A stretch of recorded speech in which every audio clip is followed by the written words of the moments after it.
إن عدة الشهور عند الله 12 شهرا في كتاب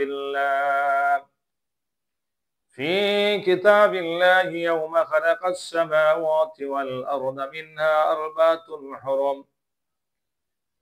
আল্লাহ সুবহানাহু ওয়া তাআলা বলেছেন, নিশ্চয় আল্লাহর বিধান ও গণনার মাস 12টি।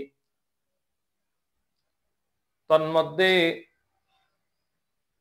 নিশ্চয় আল্লাহর বিধান ও গণনার মাস 12টি। আসমান সমূহ পৃথিবী সৃষ্টির দিন থেকে এই যে প্রত্যেকটা মাস, প্রত্যেকটা দিনই আল্লাহর পক্ষ থেকে। এরপরেও আল্লাহ সুবহানাহু ওয়া তাআলা 4টি মাসকে সম্মানিত করেছেন। নবী করিম সাল্লাল্লাহু আলাইহি ওয়াসাল্লামের হাদিসের মধ্যে আছে যে সালাসু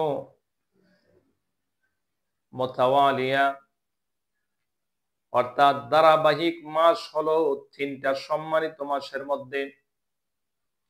1 নাম্বার হলো জিলকদ, 2 নাম্বার জিলহজ, 3 নাম্বার হলো মুহররম, আর আরেকটা হলো ওয়ারাজাব বলা হয়েছে রজব মাসকে। এই 4টা মাস হলো সম্মানিত।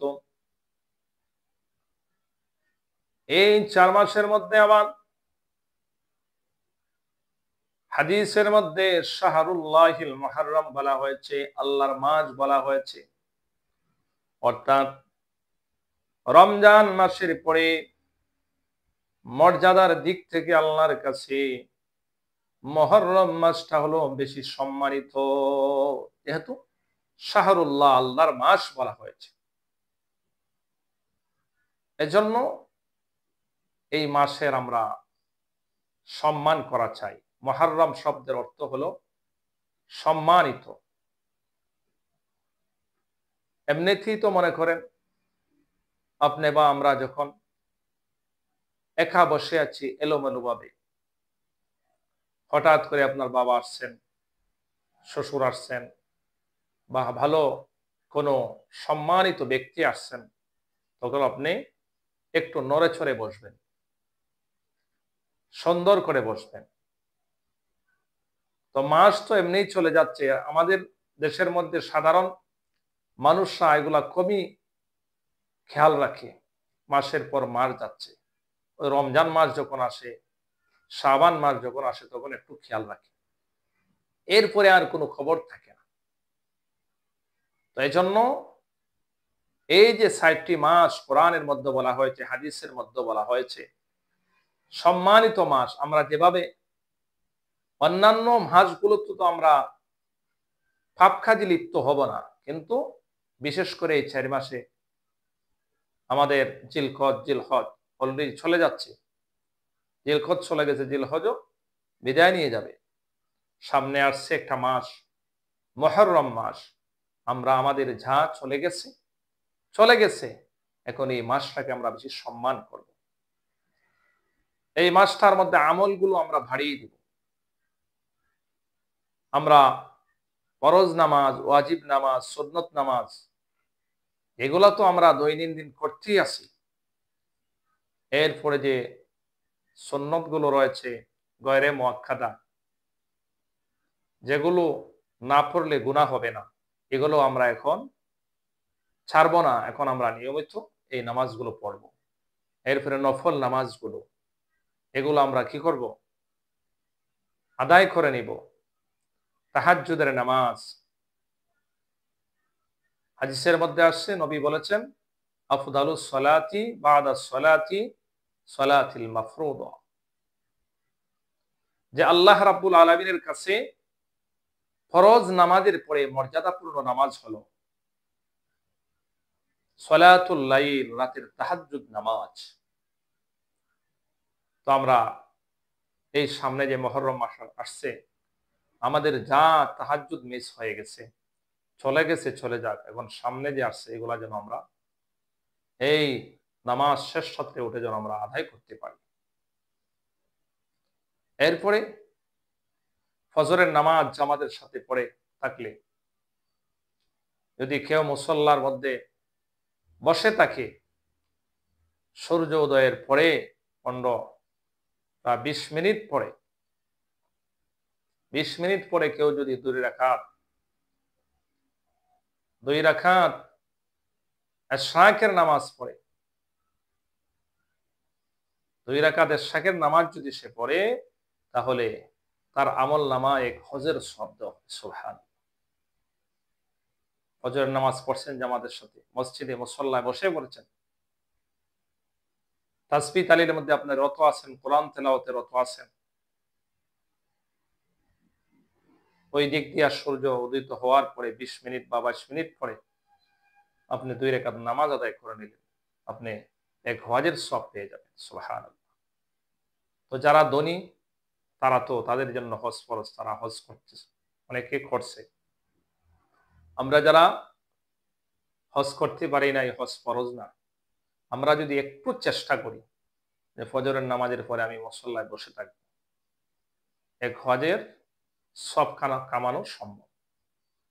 এই সম্মানিত মাসে আমরা কি করব? এই আমলগুলো আমরা বাড়িয়ে দিই। এরপরে এই মাসে নফল রোজা রাখবো। হাদিসের মধ্যে আসছে, রাসূল করিম সাল্লাল্লাহু আলাইহি ওয়াসাল্লাম বলেছেন, আফদালুস সিয়ামি বা'দা রমাদান শাহরুল্লাহিল মুহাররম। আফদালুস সিয়ামি বা'দা রমাদান, রমজান মাসের পরে, রমজানের রোজার পরে আল্লাহর কাছে সবচাইতে মর্যাদাপূর্ণ রোজা হলো মুহররম মাসের রোজা। আমরা মুহররম মাসে রোজা কোন দিন রাখবো? আমাদের নবী হযরত মুহাম্মদুর রাসূলুল্লাহ সাল্লাল্লাহু আলাইহি ওয়াসাল্লাম তিনি যখন মদিনায় আগমন করলেন, তখন নবীজি লক্ষ্য করলেন ইহুদিরা তারা 10ই মুহররম রোজা রাখে। এই ইহুদিদেরকে আল্লাহর হাবিব বিশ্বনবী মুহাম্মদুর রাসূলুল্লাহ সাল্লাল্লাহু আলাইহি ওয়াসাল্লাম জিজ্ঞেস করলেন, তোমরা কেন রোজা রাখো? তারা উত্তরে দিল, এটা হলো একটা নেক দিন। এই দিনে আল্লাহ পাক মুসা আলাইহিস সালাম এবং তার উম্মতকে ফেরাউনের কবল থেকে নাজাত দিয়েছিলেন, মুক্তি দিয়েছিলেন। এজন্য আমরা শুকরিয়া হিসাবে আমরা রোজা রাখি। তখন আমাদের নবী হযরত মুহাম্মদুর রাসূলুল্লাহ সাল্লাল্লাহু আলাইহি ওয়াসাল্লাম বলেছিলেন, তোমাদের চাইতে আমি মুসা নবীকে বেশি ভালোবাসি। আর এক বর্ণনায় আছে, তোমাদের চাইতে আমি মুসা নবীর হকদার বেশি, কারণ মুসা পয়গম্বর ও নবী ছিলেন, আমিও নবী। তো নবী করিম সাল্লাল্লাহু আলাইহি ওয়াসাল্লাম পরের বছর থেকে 2টা রোজা রাখছেন। একটা হলো 9 ও 10। তো নবী করিম সাল্লাল্লাহু আলাইহি ওয়াসাল্লাম সাহাবীদেরকে বললেন, তোমরাও কি করো? রোজা রাখো। রমজানের রোজা ফরজ হওয়ার আগে আশুরার রোজা ফরজ ছিল। যখন রমজানের রোজা ফরজ হয়ে যায়, তখন নবী করিম সাল্লাল্লাহু আলাইহি ওয়াসাল্লাম সাহাবীদেরকে বললেন, এখন থেকে তোমরা ইচ্ছা করলে রাখতে পারো মুহররম মাসের রোজা, আবার ছাড়তেও পারো, তবে রাখলে বেশি সওয়াব পাবে। হাদিস শরীফের মধ্যে আসছে, নবী করিম সাল্লাল্লাহু আলাইহি ওয়াসাল্লাম বলেছেন, সিয়ামু ইয়াউমি আশুরা আহতাসিবু আলাল্লাহি আন ইউকাফিরা সানাতাল্লাতী ক্বাবলা। আমি আশা করি আল্লাহর কাছে যে আল্লাহ তাআলা এই মুহররম মাসের 10 তারিখের রোজার দ্বারা 1 বছরের গুনাহ আল্লাহ মাফ করে দেবেন। সুবহানাল্লাহ। তো ইহুদিরা মুহররম মাসে একটা রোজা রাখে। তো আমরা যেহেতু মুসলমান, ইহুদিদের বিপরীত করব, আমরা 2টা রোজা। তো হাদিসের মধ্যে আছে কোন দিন রোজা রাখবো? 9 ও 10, অথবা 10 ও 11 রাখতে পারেন। তো মোট কথা হলো, এই সামনে যে মুহররম মাস, সম্মানিত মাস আসছে, এই মাসের আমরা কদর করব। নফল ইবাদত, তাসবিহ তাহলিল আমরা বেশি বেশি বাড়িয়ে দিব, বেশি বেশি আমরা আদায় করব। এজন্য এই দুনিয়াটা হলো ক্ষণস্থায়ী। আমাদের আখিরাতের পুঁজি দরকার, আখিরাতের পাথে দরকার। এই দুনিয়া থাকার জায়গা না। কোন মানুষ, আমাদের বড়দের কথা বলি, আমাদের পরদাদা, দাদা, বাবা অনেকেই আস্তে আস্তে চলে গেছে, কিন্তু আমরাও একদিন থাকবো না, চলে যেতে হবে। এই দুনিয়া হলো ক্ষণস্থায়ী। এজন্য আমরা আখিরাতের পুঁজি সংগ্রহ করতে হবে। দুনিয়াতে থাকা অবস্থায় মানুষ যখন তার ভাই বা তার আত্মীয় কোনো ঝামেলার মধ্যে পড়ে যায়, তখন তার ভাই তার আত্মীয়রা চেষ্টা করে থাকে এই বিপদ থেকে উদ্ধার করার জন্য, টাকা দিয়া পয়সা দিয়া। দুইটা দুনিয়ার নিজাম। কিন্তু আখিরাতে সেদিন টাকা কাজে আসবে না। এই জন্য আল্লাহ তাআলা পবিত্র কোরআন কারীমের মধ্যে বলেছেন, ইয়াউমা ইয়াফিরুল মারউ মিন আখিহি, সেদিন মানুষ পলায়নপর হবে তার ভাই থেকে। কিয়ামতের মাঠে মানুষ তার ভাই থেকে পলায়ন করবে। ওয়া উম্মিহি ওয়া আবি, তার পিতামাতা দেখে, আপন পিতামাতা থেকেও পলায়ন করবে। দুনিয়ায় থাকা অবস্থায় মা কতভাবে লালন পালন করেছে সন্তানকে, পিতা কতভাবে সন্তানকে লালন পালন করেছে, কত কষ্ট করে। এরপর তার আপন মাতা পিতা থেকেও সে পলায়ন করবে। ওয়া সাহিবাতিহি ওয়া বানি, তার স্ত্রী এবং সন্তান সন্ততি থেকেও সে পলায়ন করবে। এজন্য আখিরাতের যে মাঠটা হবে অত্যন্ত ভয়ানক, ভয় প্রীতিপ্রদ। সেদিন সবাই নিজের চিন্তা করবে সে নিজে কেমনে বাঁচবে। মা তার সন্তানের কথা মনে থাকবে না, পিতা তার সন্তানের কথা মনে থাকবে না, সন্তান তার পিতামাতার কথা মনে থাকবে না। কারণ সবাই, সমস্ত নবীগণ বলবেন ইয়া নফসি ইয়া নফসি। কিন্তু একমাত্র আমাদের নবী হযরত মুহাম্মদুর রাসূলুল্লাহ সাল্লাল্লাহু আলাইহি ওয়াসাল্লাম বলবেন ইয়া উম্মতি, ইয়া উম্মত, উম্মতের কথা বলবেন। যেখানে নবীগণ পর্যন্ত ইয়া নফসি বলবেন, সেখানে নবীগণের উম্মত তো প্রশ্নই ওঠে না। তারা কত ভয় ভীতিপদ থাকবে, কত ভয়ঙ্কর অবস্থার মধ্যে থাকবে।